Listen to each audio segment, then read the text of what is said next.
Agora, vamos receber o nosso Guilherme Barbosa, da Eco 55.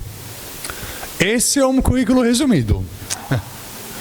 Guilherme Barbosa é publicitário, especialista em finanças e estratégia corporativa e em economia do clima. Professor da PUC-Rio e CEO da Eco 55, uma startup do clima capixaba que criou uma plataforma de conteúdo e tecnologia climática e traz para o projeto o conceito de economia limpa. Então recebem, por gentileza, o nosso Guilherme. Obrigado. Obrigado, pessoal. Falar o currículo depois do professor Neival é brincadeira. Não dá. Dá fomo nas pessoas, né? Então, pessoal, meu nome é Guilherme Barbosa, eu sou fundador de uma startup chamada Eco 55, uma startup capixaba. Tenho uma carreira bastante diversa em diferentes aspectos. Eu sou publicitário, mas tenho especialização em finanças corporativas. Fui estudar estratégia corporativa em São Paulo. Depois eu acabei me especializando em economia do clima, o qual hoje eu dou aula até na PUC do Rio, no departamento de economia. Então, passei pela UFES fazendo engenharia civil, acabei concluindo em publicidade e propaganda, mostrando um pouco da miscelânea que foi minha jornada acadêmica. Então, já participei de negócios, apesar de parecer que tem 28, eu tenho 43, então já passei por alguns negócios e alguns turnarounds. O meu objetivo aqui hoje é trazer para vocês o conceito de mudança climática e como é que isso afeta a vida de cada um. Por exemplo, eu entrei nisso por causa dessa notícia que a cerveja pode ser a próxima vítima do aquecimento global. Então, cada um vai entrar nessa por um motivo qual que seja. Eu brinquei ontem, inclusive, quando eu puxei o microfone, falei assim, mas vamos falar sobre mudança climática, mas o que é mudança climática, né? Isso dói em quem? Vai aonde? Por onde que isso se conecta a mim, a um hub de inovação, a cidade de inovação? Então, nessa brincadeira, só para chamar a atenção de vocês, nesse contexto eu criei uma startup chamada Eco 55, que botei como slogan no início, chamada o Hub da Economia Limpa. E é muito engraçado porque eu nunca fiz essa palestra que eu vou fazer para vocês, e eu pedi um espaço, a Raquel providenciou um espaço para a gente falar isso, porque é sobre isso que eu quero falar com vocês, dessa vontade que eu tive em 2021, num processo de turnaround terrível na minha vida pessoal, mas assim, de grande valia para a minha vida profissional, a construção de um hub de inovação climática no Espírito Santo, isso no final de 2021. Mas antes disso, eu vou contar um pouquinho por como é que eu caí nisso, tá? Só para, quem é que esse cara aí? Então, publicitário, trabalhava com engenharia na empresa da família, fui chamado a montar uma agência de propaganda em 2010, chamada BOL Comunicação. BOL porque a gente ia ter a Copa no Brasil em 2014. E aí a gente achou que a gente ia bombar e bombamos. A agência fez assim. Você olhava os números da empresa, a empresa fazendo assim. E tudo que a gente não queria fazer era propaganda que até minha avó faria. Então a gente fazia essa brincadeira criativa, né? Com a Copa do Mundo, com o BOL, mas a gente logo, muito rapidamente, descobriu que a gente fazia a propaganda que a vovó fazia. Não no aspecto de publicidade criativa, de design, nós éramos reconhecidamente muito bons por isso, mas porque a gente estava enfrentando um momento de disrupção silencioso. O Instagram foi formado, nasceu no mesmo mês e ano que eu abri a minha agência de propaganda. E o compartilhamento de vídeos e as redes sociais acabaram com o mercado. Tem publicitário aqui, gente? Não, né? Por isso que vocês são todos felizes. Olha lá, tem uma publicitária lá no final. Isso acabou com o mercado. Eu vi que isso ia acabar com o mercado, comecei a procurar meus clientes, falando assim, olha, eu não quero receber mais por comissão de mídia, não. A mídia vai ficar de graça, eu quero pela minha inteligência. E o mercado não aceitava isso. Apareceu uma alma caridosa, a empresa da minha família estava passando por um processo de crise, de necessidade de reestruturação, eu acabei vendendo a agência de propaganda, ela tinha seus 17 funcionários, uma agência que tinha 50, essa agência hoje tem 5 funcionários. Então, eu percebi que haveria aquele momento de disrupção na frente e resolvi tomar uma atitude antes. E aí eu fui tomar conta de uma empresa de engenharia, essa aqui é a pista do aeroporto de Vitória. chama Serra Betume, trabalha com asfalto. Momento horroroso, a gente estava no meio da Lava Jato. Você ser publicitário, as pessoas já não acreditam muito. Empreiteiro nessa época, esquece. A gente estava nessa capa do jornal aqui. Mas era o momento que eu precisava ir lá para ajudar a empresa, então eu vendi a agência e fui tomar conta de uma empresa de engenharia. Nós pegamos um contrato muito bom com a Samarco, nós conseguimos o turnover, 1.250 funcionários, até que veio Mariana e levou tudo. No mesmo dia eu assinei 250 carteiras de trabalho de demissão. E eu falei, cara, eu não quero isso mais. E aí a gente pegou, pedimos recuperação judicial na nossa empresa, mantivemos as atividades, pagamos todas as dívidas dela, zero trabalhista, continuamos operando, saímos da recuperação judicial e hoje nós estamos com 500 funcionários trabalhando, a ArcelorMittal, Vale, Eco 101, para prefeituras, para o governo do estado trabalhando. Mas logo veio a pandemia. E eu estava num momento que eu já tinha resolvido o problema da empresa de engenharia, não sou engenheiro, não gosto daquilo. Passei a chave para o meu irmão, falei bem assim, ó, toma aqui, toma conta, que eu vou fazer outra coisa na minha vida, mas não é isso. Vou trabalhar como consultor e tirei um ano estudático. Peguei autodidata, fui para São Paulo, fiz os cursos no INSPER, RBMEC, os melhores, tinha reservado uma grana, tirei um ano estudático, tirei para estudar. Quando eu comecei a atuar como consultor que eu queria, veio a pandemia e tem alguém aqui especialista em pandemia, na véspera? Não, né? Ninguém tinha passado por isso. Foram os primeiros empregos e trabalhos que foram cortados. Então eu falei, cara, o que eu vou fazer? Eu vou enlouquecer. Mas eu continuei a minha saga de estudar e comecei a me deparar com isso aqui. O que é isso aqui, gente? Isso é espuma. À medida que a gente vai seguir uma carreira autodidata, não curada por uma academia, por um centro, por um hub de inovação, a gente acaba se deparando com a espuma, que é esse monte de gente que produz conteúdo raso, superficial, que fica buscando cliques na internet para que a gente consuma alguma coisa no nível mais raso e superficial que tem. Isso eu chamo de espuma. E para não enlouquecer, eu comecei a catalogar a minha própria jornada de inovação num podcast. As pessoas achavam que eu tinha habilidade para falar e me chamam muita atenção, gosto muito dos designs muito bonitinhos. Fiz um podcast, comecei entrevistando os meus próprios amigos. E aí, como é que vai ser o futuro dos negócios? Como é que você vai enfrentar a pandemia? Você tem uma fábrica de macarrão, você tem um restaurante. Eu via que faltava ao pequeno e médio empreendedor a chance dele ter um espaço para falar, cara, para onde é que eu vou? Em quem que eu posso acreditar nesse universo? E aí, pela dificuldade de distribuição, eu acabei indo para o YouTube, porque o YouTube tem a sua própria ferramenta de distribuição, é Google, é maravilhoso, e tem vídeo, né, porque é isso que a gente acaba consumindo um pouco mais. E aí eu tomei uma decisão em 2021, eu ia pegar, até para me tranquilizar, eu ia pegar e fazer um investimento próprio, ia trabalhar só nesse canal, como se fosse minha tese de mestrado. A cada semana eu ia publicar um conteúdo. Foi do dia 15 de janeiro a 15 de dezembro, eu publiquei 50 conteúdos, um por semana. Análises, ensaios, qualquer coisa que me desse na telha sobre o futuro dos negócios ou o comportamento humano. Então eu falo desde o futuro da mobilidade até vieses, como é que a gente toma as decisões que a gente toma. Começaram a me chamar de influenciador, eu falei, mas o que é um influenciador? Fiz um conteúdo, busquei no canal. E por quê? Eu precisava estourar a minha bolha. Ninguém queria me contratar aqui em Vitória como consultor. Me achavam caro. Pô, o Guilherme já é empresário, por que eu vou pagar ele? Adoravam tomar cafezinho comigo, mas pagar a minha hora, nunca. Então tá bom, se quer gratuito, tá lá no YouTube. Se quiser pessoalmente, vai ter que pagar. E eu fiz essa brincadeira e a minha bolha realmente estourou. Já em março, quando eu fiz o conteúdo O Futuro da Mobilidade no Brasil. E eu estudei para onde ia a mobilidade. Os carros compartilhados, a eletrificação de frota, né, os carros autônomos, será que aquilo era espuma ou não era espuma? Então, nessa brincadeira, eu fui buscando o que era espuma, o que não era espuma nas coisas, para facilitar para as outras pessoas, mas, na verdade, eu estava mesmo, era mapeando a minha própria jornada de aprendizagem. Mas essa aqui foi um dos maiores motivos do qual eu criei, porque eu sempre achei inovação espuma. E falar isso aqui nesse momento é audacioso, arriscado até. Mas não é que inovação é espuma da forma como as pessoas tratam ela. Inovação é como a gente vai fazer, não é o porquê. A gente não pode ficar se atento a inovação, porque ela não resolve o problema de ninguém. Ela em si, ela não tem cheiro, não tem gosto, não tem cor, conecta a absolutamente nada.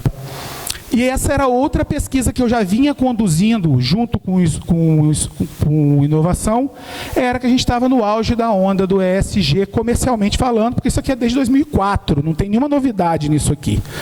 Mas as pessoas teve um hype e eu comecei a estudar e fiz um ensaio lá no meu canal sobre ESG, tem ou não tem espuma. Aí eu vou deixar para vocês entrarem lá depois e assistirem por conta do tempo. E eu faço uma crítica muito dura ao ESG e explico por que eu criei o Eco. Mas como vocês estão aqui, eu vou contar um segredo, porque isso aqui eu nunca tinha contado para ninguém. Essa aqui é exatamente a planilha, a apresentação que eu achei ontem para falar com a Raquel, que foi que eu falei: Francisco, que era o CEO do Base, está errado. Ele falou: tudo bem.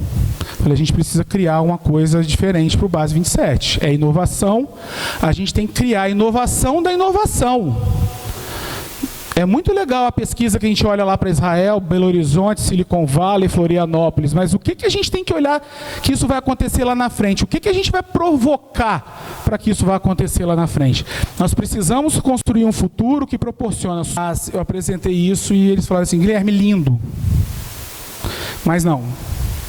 O pessoal não entendeu o que é inovação ainda. Se eu falar que o planeta está esquentando, aí que o pessoal não vai entender mesmo. Aí eu falei: você não quer para você não? Ótimo, eu vou fazer para mim. E aí eu criei o Eco 55.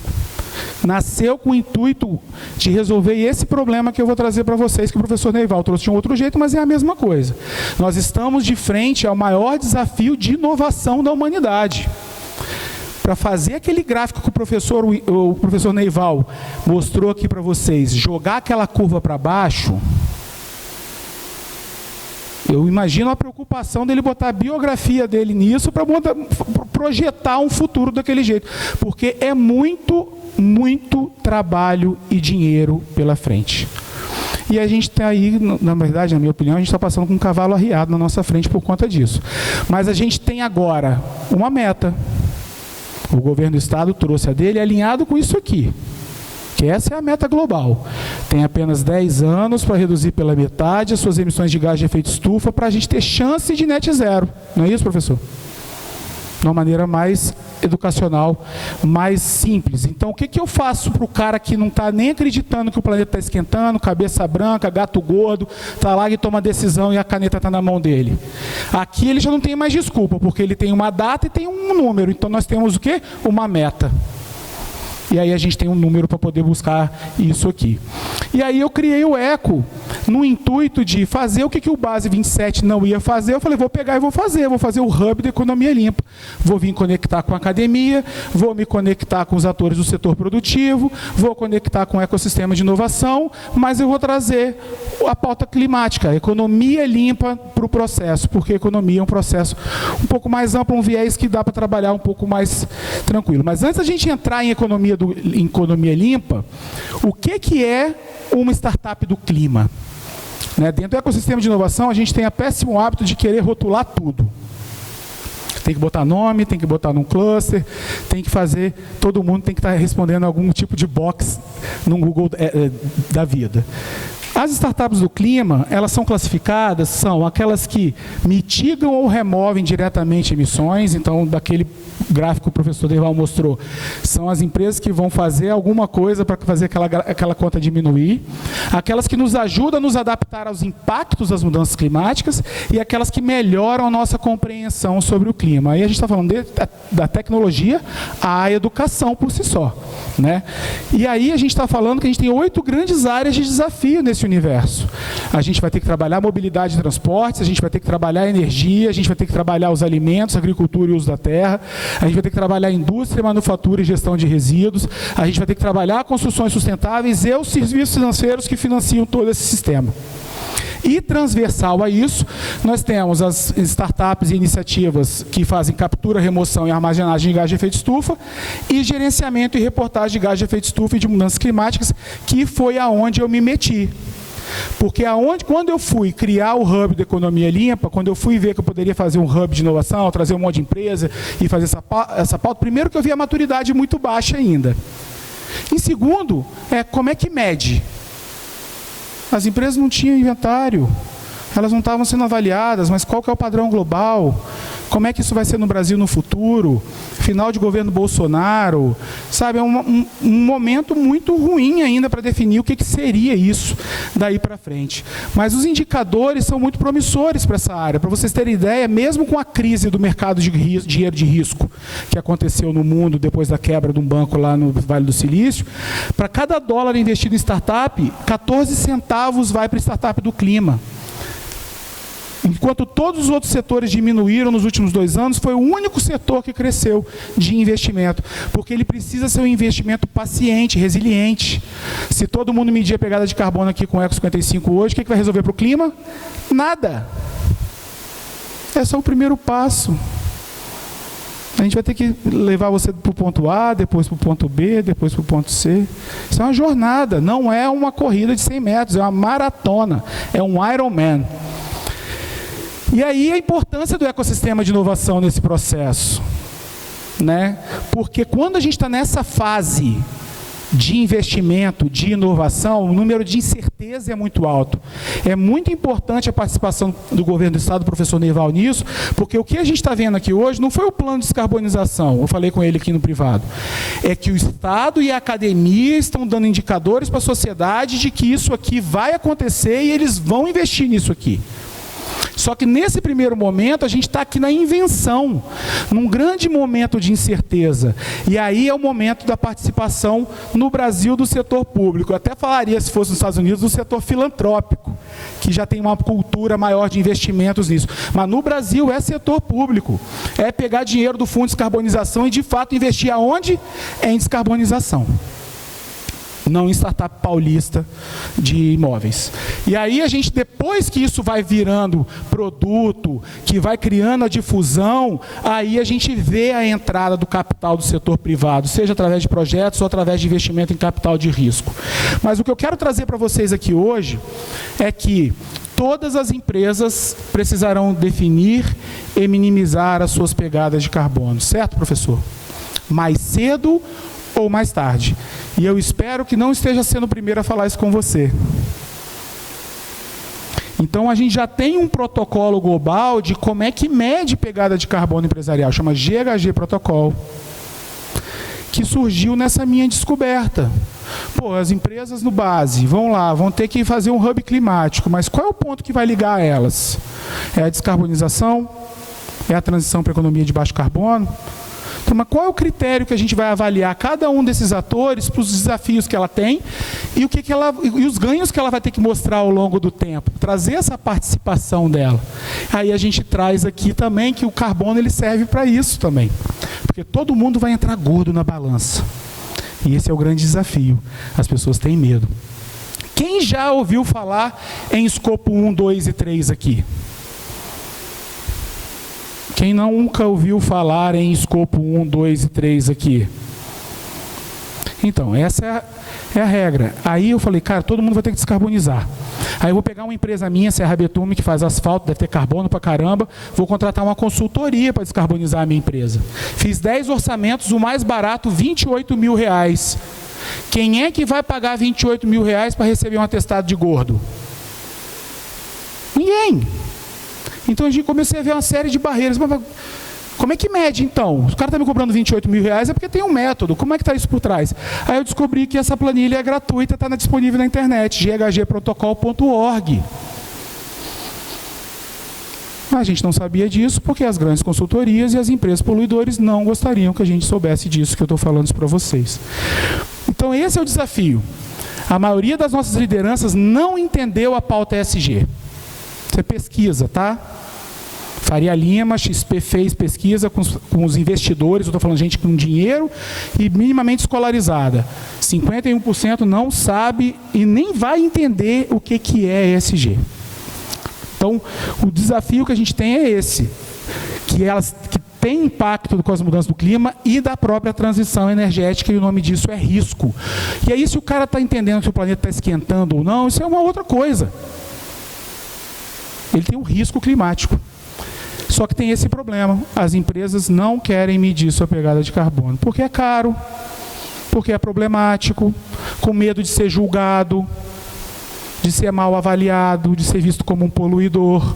Então é uma barreira complicadíssima para fazer isso. E aí, nesse sentido, eu trouxe o conceito da economia limpa justamente para que a gente possa, dentro de um contexto mais humano, mais acessível, menos carbono, menos cinza, menos poluição, descarbonização, a gente possa discutir de forma mais ampla a transição para a economia de baixo carbono. Na transição, a gente tem 2 grandes desafios, esse texto aqui traz um terceiro. A gente tem 3 coisas para a gente fazer. A gente vai mitigar as emissões, a gente vai se adaptar às mudanças climáticas e vai sofrer. A gente não sabe ainda qual vai ser essa mistura, mas quanto mais mitigação fizermos, menos adaptação vai ser necessária e menos sofrimento vai ter. Então são esses 2 grandes parâmetros quando a gente fala de transição econômica, de transição energética, descarbonização, que é tudo sinônimo. Tá? É tudo a mesma coisa. E aí a mitigação acaba sendo maior responsabilidade dos governos estaduais, e é por isso que foi feito um plano de descarbonização do governo do estado, porque isso envolve diversos setores da economia, como vocês viram, então é impossível fazer uma coordenação só de uma federação de indústria e tal, essa coordenação tem que vir mais de cima. Reflorestamento é forma de mitigação? É, mas como o professor Deival, graças a Deus, falou isso, eu até filmei, vou postar, que plantar árvore não resolve nada.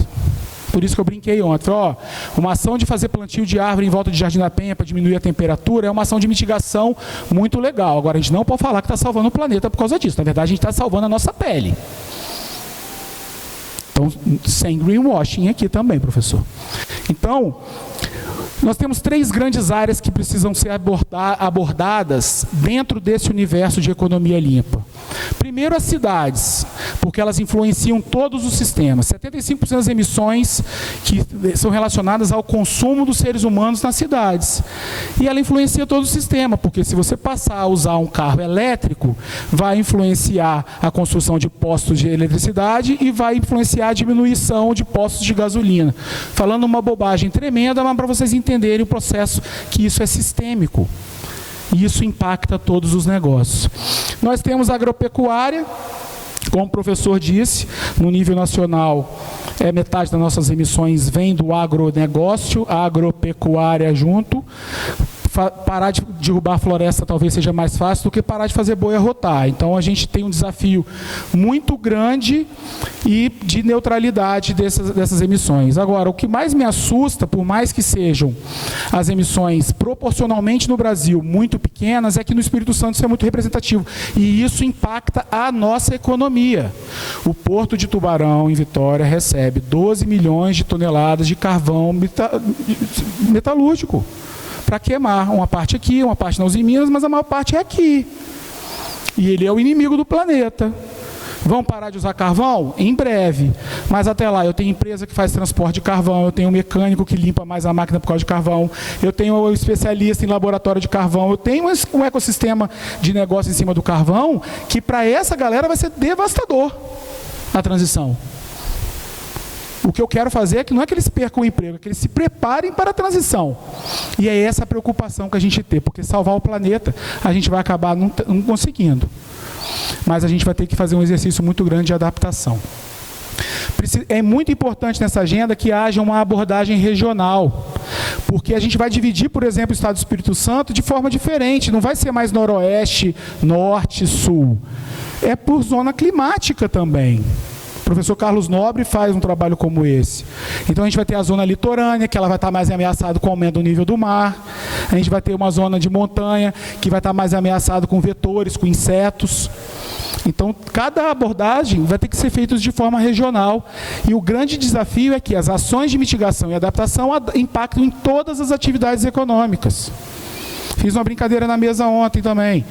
Se a Vale do Rio Doce resolver trocar o uniforme dela para algodão orgânico, vai ser ótimo para o planeta, mas péssimo para 40 costureiras que moram ali em Aribiri, que vão perder o emprego, porque já perderam essa conta.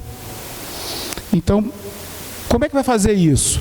Vamos fazer uma política de desenvolvimento dos nossos fornecedores, que a gente está em processo de transição, que a gente vai descarbonizar, inclusive, a nossa cadeia de suprimentos, porque é onde está a maior parte do carbono, é nas pequenas e médias empresas, não é nas grandes.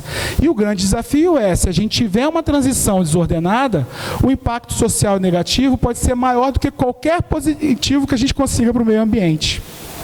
Se o Espírito Santo, aquele gráfico do professor Neival, fizer assim, a gente virar net zero, em 5 anos, não muda nada para o planeta. Mas impacta ferozmente, Vitória vira Teixeira de Freitas, com todo o respeito que eu tenho ao sul da Bahia. A gente vai virar uma cidade de passagem, porque o movimento econômico aqui vai virar pó. Então, por que a gente precisa trabalhar em ter um centro de inovação onde a economia limpa? E aí o conceito, gente, é um nome, né? É só uma ideia que eu trago para que a gente possa trabalhar. Porque, primeiro, o que é economia limpa é aquilo que eu falei. A gente, ontem, está sustentado em 3 pilares: ecologia, ecossistema e economia. Ecologia porque nós estamos falando de ciência. Nós estamos falando aqui de um trabalho que foi feito pelo professor Neival, coordenado pela universidade, com modelos matemáticos precisos, científico, modelo científico. O planeta está esquentando porque a ciência prova. Então aqui a gente não pode ter espaço para não investimento em ciência.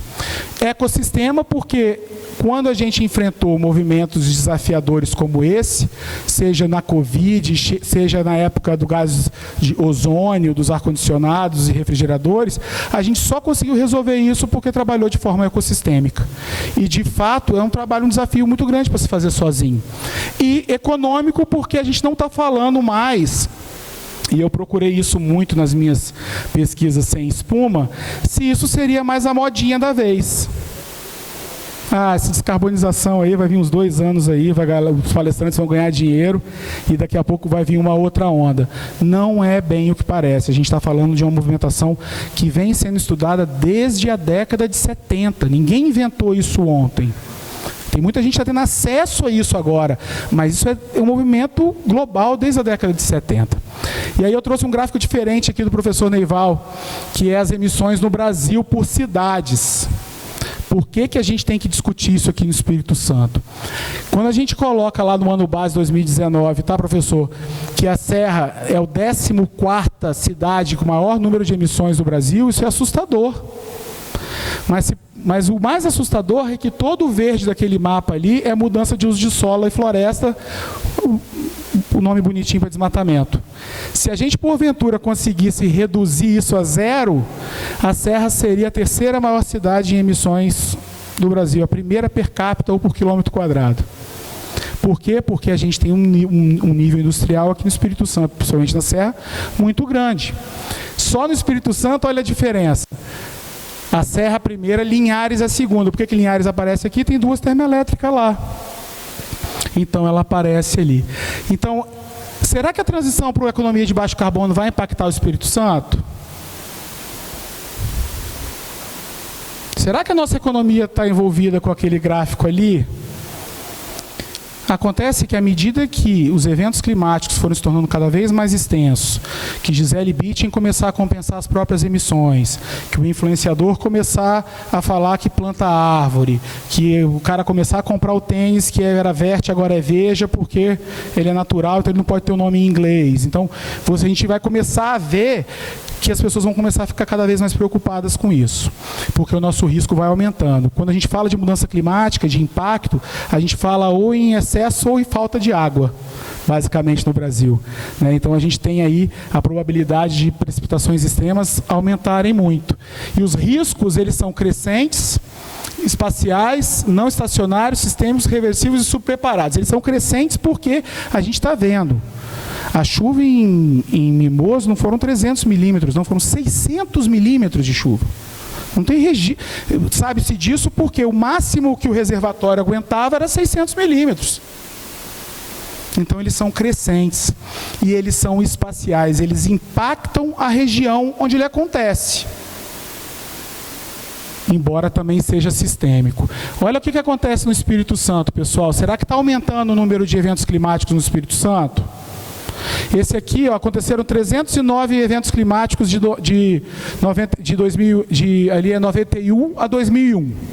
Depois, de 2001 a 2011, o mesmo intervalo, foram 591 ocorrências, quase o dobro. E agora, na última década, foram 839, 3 vezes a primeira década. E o número de vítimas e de dinheiro que foi embora junto, eu não vou nem entrar nesse mérito. Então, esse processo é não estacionário também, porque se a gente passar agora a parar de emitir carbono, isso não significa que o aquecimento também não vá seguir. Os modelos matemáticos mostram que isso não é verdade, e a gente também não vai parar de emitir, e traz o risco sistêmico, porque isso causa repercussão. Caiu um evento climático, um raio lá na Rede Gazeta, se teve alguém que precisava daquele sinal, perdeu dinheiro naquela hora. Então a gente tem um processo que também é regressivo, porque quem é mais pobre acaba sofrendo mais. Fico feliz de ver uma plateia quase 50-50 mulheres aqui, e saibam vocês que as mudanças climáticas impactam nas mulheres também de forma desigual. Para cada 10 pessoas afetadas pelas mudanças climáticas, 7 são mulheres. Então, é uma pauta que precisa ser levada por vocês também, por sensibilidade, por exposição de risco e porque tem sido uma grande oportunidade de crescimento nas empresas. O cara de sustentabilidade, que entende um pouquinho disso, está saindo lá daquela sala sem janela e indo para sentar no board de uma forma muito rápida. E nós estamos subpreparados. Já visto o que a gente viu agora lá em Mimoso. Os impactos são não lineares e terão repercussões, então a gente tem problema com a habitabilidade, trabalhabilidade. Eu trouxe essa temática porque esse galpão é quente pra caramba. Nós vamos fazer um projeto para ele, para resolver o problema de aquecimento de agora, ou num cenário de 10 e 15 anos, o que a gente tem de evolução de aumento de temperatura? Será que a gente não pode ajudar a desenvolver materiais que serão mais resilientes à temperatura? Desenvolver projetos de pesquisa, desenvolver inovação em cima desses desafios? Os sistemas alimentares, ontem eu vi distribuído entre agricultura, entre outros aspectos, mas eles também estão envolvidos diretamente. Existem estudos que falam que em 10 anos tem determinada região da Bahia que não vai poder se plantar mais mandioca, porque vai ter tão seco que a planta não se adapta àquela temperatura e desce essa migração para o centro-oeste. Isso gera pressão de desmatamento, isso gera pressão alimentar, isso gera uma série de impactos. Nos ativos físicos, a gente viu o que aconteceu lá no Havaí, né? Queimaram as casas todas. E no serviço de infraestrutura, basta chover se você tiver uma empresa de logística. Eu tive um amigo que quebrou os seus negócios porque rompeu a BR-101 no final do ano retrasado. Ele não podia ir para Porto Seguro fazer o evento e ele acabou quase quebrando. E o capital natural, vejo muito interessante que o ecossistema querer virar a nossa inovação para o oceano também. A gente está de costas para o mar aqui no Espírito Santo. Pela capacidade que ele tem de captura de carbono, de ventos para energia eólica offshore, a gente tem um capital natural aqui que está ameaçado, mas pode também, o que é risco para uns, virar oportunidade. E por que as empresas, então, as pessoas, a sociedade, iria aderir a uma ideia de construir uma sociedade com a base numa economia mais limpa, né? Primeiro porque a gente também precisa transformar o olhar da sociedade sobre a crise climática e o impacto que isso tem nos negócios. Infelizmente, o que eu trouxe para vocês aqui hoje é novidade para muita gente, essa visão de como é que o clima impacta, né? Não só na parte regulatória, de comando e controle, que vem depois de planos como esse, que vai começar primeiro de origem voluntária, depois o Bandes fornecendo alguns fundos, mas depois vai ser obrigatório para todo mundo, e muito rapidamente. Né? Então a gente precisa apresentar um conjunto de estratégias que possam contribuir com essa transição energética.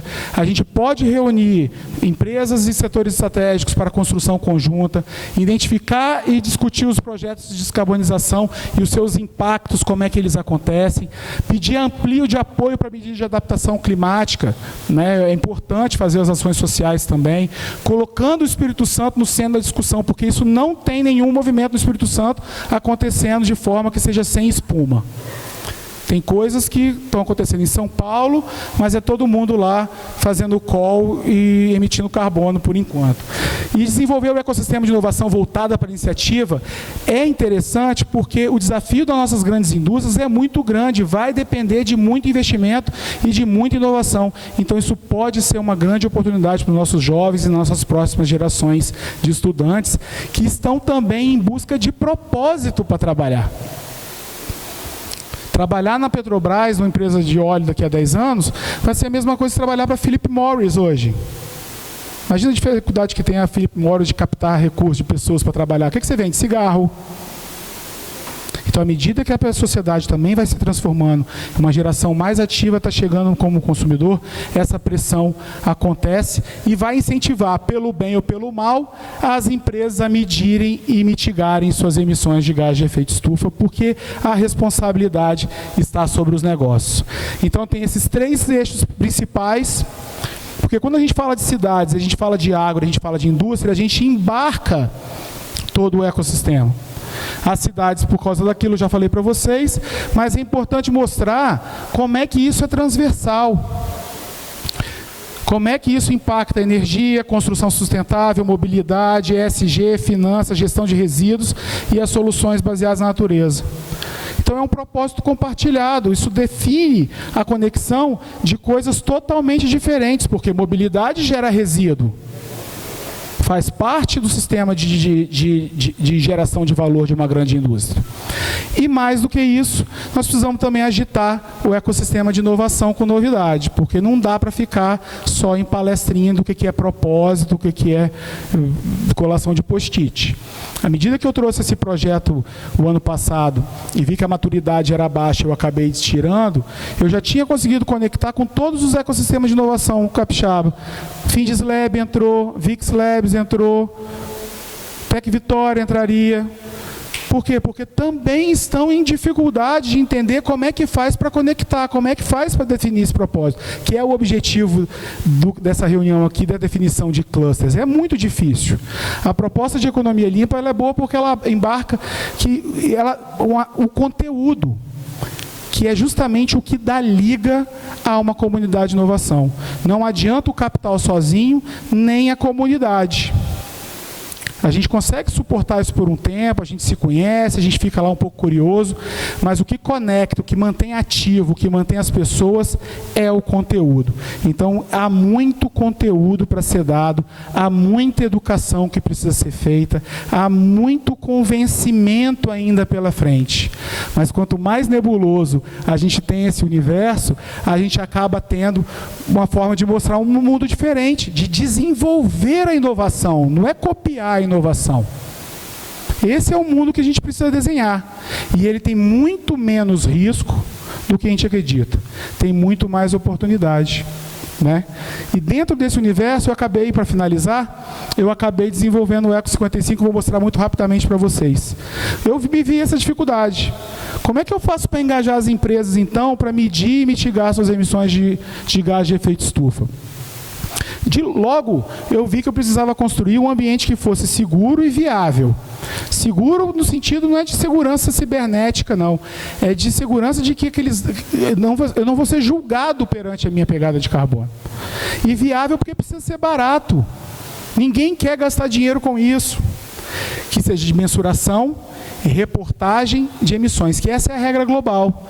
Todas as empresas terão que medir e reportar suas emissões em um banco de dados para que eles possam ser compartilhados e todo mundo possa ver a pegada de carbono do outro. Porque se a gente não tiver elemento comparativo, a gente não tem condição de fazer planejamento. Eu só sei que eu preciso emagrecer porque o professor Neival está esbelto aqui com 87 quilos. Eu subo na balança e estou com 101. Pô, dá para ser mais barato, dá para ser mais leve. Se a gente não tiver dentro de um ecossistema, um ambiente seguro e viável para que as empresas possam reportar os seus dados de sustentabilidade e poder comparar, você não tem evolução para desenvolver, você não tem inovação para gerar. E eu enfrentei o principal desafio, professor Neival, que foi encarar o escopo 3, que são as emissões provenientes da cadeia de suprimentos. Ora, se as grandes empresas, como a ArcelorMittal, a Vale, a Suzano, a Samarco, a indústria de rochas, a indústria da construção, A indústria do café. Medirem a pegada de carbono só delas não resolve nada. E outra coisa, eu não sei descarbonizar aço, até porque fazem aço da mesma forma há 1000 anos, né? Então não vai ser rápido para a gente descarbonizar o aço. Então com isso a pressão vai vir pela cadeia de suprimentos. Porque vão querer, em vez de trocar o aço, vai querer trocar onde? No uniforme, na alimentação, na viagem corporativa. E esse movimento impacta todo mundo. E eu acabei escolhendo ir pelo escopo 3 porque a maturidade do pessoal aqui é muito baixa. E é onde a gente pode criar impacto social. Então, o que eu faço? Eu abordo as grandes cooperativas, as federações, os bancos e as corporações, para falar bem assim, olha, vai ser exigido que você meça carbono na sua cadeia de suprimentos. Ah, como assim? Ó, a lei está aqui. O professor Neival sabe disso, eu levo ele aqui, é isso mesmo, você vai ser obrigado. Hoje é voluntário, mas a partir de 2025 é obrigado. Então, como é que a gente faz isso? Eu vou lá e abordo todo mundo e falo assim, me dá suas empresas. Porque aí eu, como eco, em vez de pescar de anzol, eu pesco de tarrafa. Quantas empresas vocês acham que fornecem para a Vale todos os anos? 60 mil CNPJs. Quantas empresas a EDP aqui em Vitória tem contratado, com um contrato firmado com duração de 5 anos, ou seja, vai fornecer para ela pelos próximos 5 anos? 1.700. Então ela vai ser obrigada a medir, reportar, ver o risco que essas empresas levam sobre ela. Não é só pegada de carbono, é todo o lance da sustentabilidade. E aí a gente faz uma seleção dessas empresas, porque aí a gente tem um Pareto aqui, não adianta eu ir agora, nesse momento, 100% das empresas, não faz o menor sentido, eu vou começar a pedir inventário de gás de efeito de estufa para ter que vender uma marmita. Não, a gente vai atrás dos grandes emissores para que a gente possa entregar, a partir de um diagnóstico e planejamento, uma jornada de educação, de mensuração e um acelerador climático, para que as empresas possam reportar suas emissões, possam fazer uma política de compras sustentáveis, que é o caminho mais fácil, e que a gente possa criar um baseline setorial e desenvolver formas de impacto regional. Porque se eu não souber como está as emissões, a sustentabilidade e o risco climático das empresas capixabas, quais as ações e políticas o governo do Estado vai poder fazer? Se está sob elas a responsabilidade de descarbonizar. Então, o que a gente oferece é, aqui está até invertido e eu vou mostrar que está errado, porque primeiro é conteúdo e educação, para depois eu oferecer para as empresas a forma de mensuração, reportagem e verificação. É uma siglazinha nova, tá, pessoal? Chama MRV. Vocês vão ouvir ela daqui para frente um bom tempo, porque todas as empresas vão ter que mensurar, reportar, e esse reporte tem que ser verificado. Mas se eu não te der o conteúdo e educação antes, que o planeta está esquentando, de quem é a culpa, quais os riscos que a gente está exposto, o que a gente pode fazer com isso? E se tem razão para a gente estar otimista, você não vai fazer nada. A partir disso, você mensura, e aí sim você pode ter acesso às tecnologias, às ferramentas, a suporte consultivo, a inovadores, a consultores, e principalmente a recursos ESG, que hoje tem mais dinheiro disponível para sustentabilidade do que tem projeto. O Bandes tem lá um monte de dinheiro, não tem projeto. Está usando o fundo ESG para vender carro chinês e placa solar chinesa. Dinheiro nosso que está indo para a China direto, de container. Então a gente precisa trabalhar com que esses recursos fiquem aqui, para trabalhar a inovação das nossas empresas. Então eu desenvolvi uma plataforma de conteúdo e de tecnologia climática. Não adianta, eu preciso falar de conteúdo antes. Nosso desafio é educação, professor Neival. Não é tecnologia. A história do boi que pisa na grama, que emite mais carbono, isso o pessoal já sabe, já tem estudo científico, validado, revalidado em vários tipos de capim, mas o produtor lá na ponta não sabe disso. Então, a inovação está na educação. Então, o que o ECO faz é, criou o diagnóstico climático, uma forma que as empresas tenham, da forma mais simples, barata e alinhada aos protocolos internacionais, saber quais são as suas emissões, o nível de sustentabilidade ESG que ela tem e seus riscos climáticos. Rapidamente para vocês, eu ofereço para as grandes empresas o risco climático dos seus clientes. Você me vendeu lá R$1 milhão de uniforme. Qual a intensidade carbônica da sua empresa? A minha empresa, para cada R$10 mil que eu vendo, eu vai junto 1 tonelada de carbono. Se eu comprei, então, 1 milhão de uniformes, eu vou estar lá 1.000 toneladas, eu vou ter que colocar no meu balanço, que o Henrique me deu. Entenderam por que você vai ter que diminuir a pegada de carbono? ou aumentar a sua intensidade carbônica, mais reais para menos toneladas. Então esse é o desafio dessa empresa aqui, que é minha. A cada 15 mil reais eu entrego 1 tonelada de carbono junto. Então nós já sabemos o que o cara tem que fazer. Aqui embaixo eu avalio a sustentabilidade, mas ali depois está melhor. Então eu dou a nota geral do eco, um quadro de emissões da empresa, a intensidade carbônica e energética. Ou seja, o professor falou muito bem, nós estamos falando de transição energética, nós estamos falando o tempo todo de energia. O culpado não são os combustíveis fósseis. Os culpados é a nossa própria necessidade por energia, que usamos combustíveis fósseis para resolver. Então, o que a gente precisa também analisar é qual é a intensidade energética. Quanto de energia você gasta para cada real que você fatura. Então, esses indicadores vão ter que entrar em qualquer balanço das empresas a partir de 2025. As áreas de sustentabilidade empresarial e o nível de risco climático. Não só entrega as emissões, como entregamos por área, porque facilita o cara entender onde é que ele tem que atuar. Nessa empresa aqui, eu nem sei, porque para mim está ruim de ver, mas sei lá, combustíveis. Então, a empresa que eu tenho de engenharia, 99% das emissões vem de queima de combustível em máquinas e equipamentos. Para eu emitir menos, eu tenho que trabalhar menos, ganhar menos dinheiro e mandar a gente embora. É isso que a gente quer? Não, a gente quer crescimento e inclusão com sustentabilidade. Então, eu preciso de linhas de financiamento para fazer com que a Serra Betume diminua a sua pegada de carbono. Como é que a Serra Betume vai diminuir a pegada de carbono? Comprando máquinas novas, mais eficientes em energia. Ninguém está exigindo para a Serra Betume virar net zero amanhã, mas precisa tomar conta desse caminho. Além de pegada de carbono, a gente tem o famigerado ESG, que avalia, de acordo com o SASB, as empresas em 5 grandes áreas de sustentabilidade: meio ambiente, responsabilidade empresarial, compras sustentáveis, direitos humanos do trabalho e ética. Então, por um questionário estruturado, a gente capta todas as informações das empresas e cria um indicador para que essa empresa saiba qual é a nota dela, para que o cliente saiba como é que vai fazer a avaliação de risco sobre esse cliente. Então, nós desenvolvemos o rating geral do eco, que dá uma nota com base no questionário de emissões, na sustentabilidade e, principalmente, na materialidade, porque é voluntário. Eu posso acreditar que ele falou que é magro, mas ele vai ter que mandar uma foto. Então, a gente também avalia. Então, a gente veio buscando, professor, resolver. Já estou acabando aqui, falta 2 slides só.